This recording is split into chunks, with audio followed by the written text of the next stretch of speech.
দেখ ভাই, বেশি দিন আর বাকি নেই, কি করি এবার সিরিয়াসলি হবে বল। কি ব্যাপার বল ভাই। পুজোর টাইমটা তোর অবস্থা কি থাকবে সেটা পুরো শিওর ভাই বল। আমি কি করে জানবো? আমি আমার ফিউচারটা পডকাস্ট করে ফেলেছি সেটা তো আর তুই আর ভালো পারবি। তাহলে বল এবারে পুজোটা তুই মন ভাঙা অবস্থা থাকবি না মন ভালোবাসা থাকবি? সেই হিসাবে আমি আমার নতুন জামা প্যান্ট বা রেনকোট কিনবো। এমনি তো আমার এই কদিন মনটা একবার কবে ঠিক হয় সেটা আমি জানি না। কি এমন হয়েছে তোর যে এরকম 24/7 মন খারাপ করে রয়েছিস? না সবভাবে জানতে হবে না, পার্সোনাল রিজন করা যাবে না।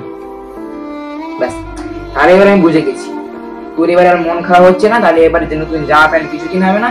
তাহলে এবার ভাবছি কিছু বোতল কিনে আনো, বোতল কিনে বাড়িতে বসে থাকবো। তুই যখন বোতল কিনবি তাহলে আজকে দুটো বোতল নিয়ে না, তাহলে বুঝবো। তাহলে তোর এবার মনের অবস্থা ঠিকঠাক কর। কারণ আমি বাইরে বেরাবো, তুই আবার ভেঙে পড়বি পুরো মাথার উপরে। তোর মনের অবস্থা আমি দেখে বুঝে গেছি। কিছুক্ষণ মশলা ঠিক কর, আমি যাবো, দুটো বোতল নেবো, চলে আসবো। অত এই পুরো সময় ভেজার আমার কোনো দরকার নেই।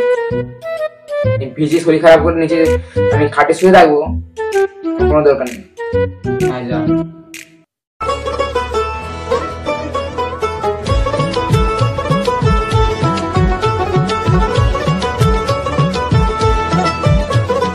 মা দুর্গার আগমনে উল্লাসে আলিঙ্গনে মহামারী মুছে যাবে আজ। ঢাকের পিঠে পড়লো কাঠি, পুজো হোক।